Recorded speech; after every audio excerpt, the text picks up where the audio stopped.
Shalom saudara-saudara yang terkasih, salam jumpa dalam Inri hari ini Selasa 1 Maret dalam pekan biasa yang ke-8. Semoga Anda dan keluarga sehat adanya.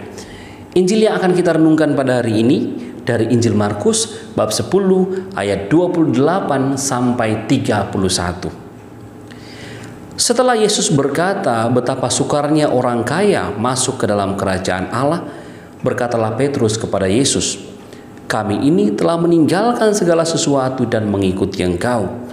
Maka Yesus menjawab, "Sesungguhnya aku berkata kepadamu, barang siapa meninggalkan rumah, saudara-saudari, ibu atau bapak, anak-anak atau ladangnya, pada masa itu juga ia akan menerima kembali 100 kali lipat rumah, saudara laki-laki, saudara perempuan, ibu, anak-anak, dan ladang, sekalipun disertai berbagai penganiayaan, dan di masa datang ia akan menerima hidup yang kekal."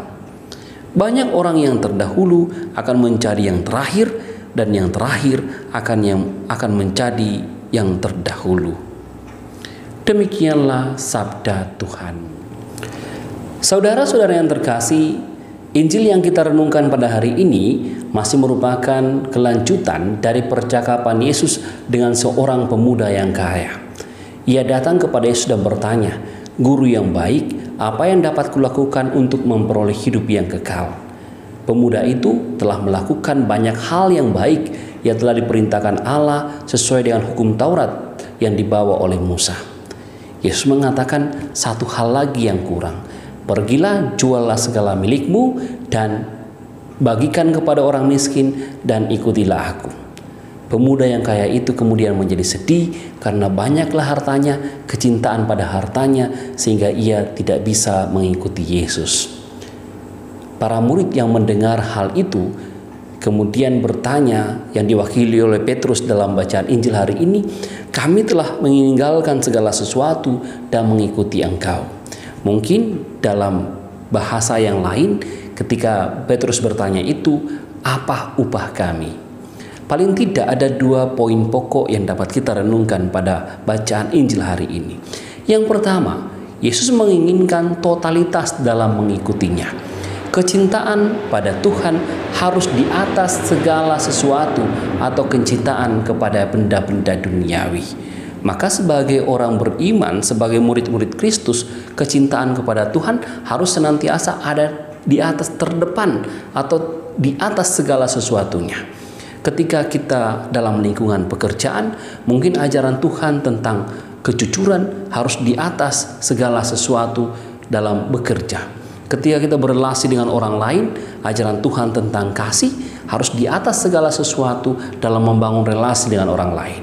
Dan demikian, pada poin pertama ini, Yesus mengajak para muridnya untuk mencintainya lebih daripada segala sesuatu.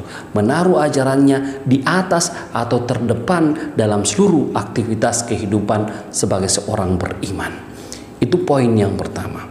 Poin yang kedua yang dapat kita renungkan ketika Petrus mengatakan, "Kami telah meninggalkan segala sesuatu dan mengikuti Engkau." Pada poin ini, Yesus mengatakan, jangan pernah merasa rugi untuk mengikuti Yesus. Orang karena imannya mungkin akan kehilangan saudara-saudari, kehilangan rumah, dipisahkan dari ibu dan ayahnya, mungkin akan kehilangan anak-anak atau ladangnya. Yesus sendiri sudah meramalkan bahwa para murid akan mengalami penganiayaan karena imannya. Namun jangan pernah merasa rugi, jangan pernah merasa kehilangan. Justru sebaliknya, di masa depan kamu akan memiliki segala sesuatu yang hilang tadi menjadi 100 kali lipat. Ada harapan yang sangat besar bahwa kecintaan kepada Tuhan, meskipun harus meninggalkan, harus mengalami penganiayaan, tapi ada harapan yang ada di balik kecintaan kita itu pada Tuhan. Yesus mengajak kita, saudara-saudara yang terkasih, bahwa jangan pernah merasa rugi ketika kamu, kita semua, saya dan Anda, mungkin saat beriman pada Tuhan mengalami banyak gejolak, mengalami banyak tantangan, mengalami banyak godaan, atau justru mengalami banyak penganiayaan dalam tanda petik atau tersingkirkan, tapi jangan pernah kemudian lari daripada itu. Yakinlah di masa depan kita akan mendapatkan 100 kali lipat. Ada jaminan dari Yesus sendiri. Dua hal inilah yang dapat kita renungkan dan menjadi inspirasi dari Injil hari ini, yang mengikuti Yesus dengan totalitas, mencintainya lebih daripada segala sesuatu. Dan yang kedua, jaminan upah kita akan mendapatkan 100 kali lipat. Jangan pernah merasa rugi untuk mengikuti Tuhan. Tuhan Yesus memberkati kita. Amin. Tuhan bersamamu dan bersama rohmu. Semoga saudara sekalian diberkati oleh Allah yang Maha Kuasa, Bapa, Putra, dan Roh Kudus. Amin.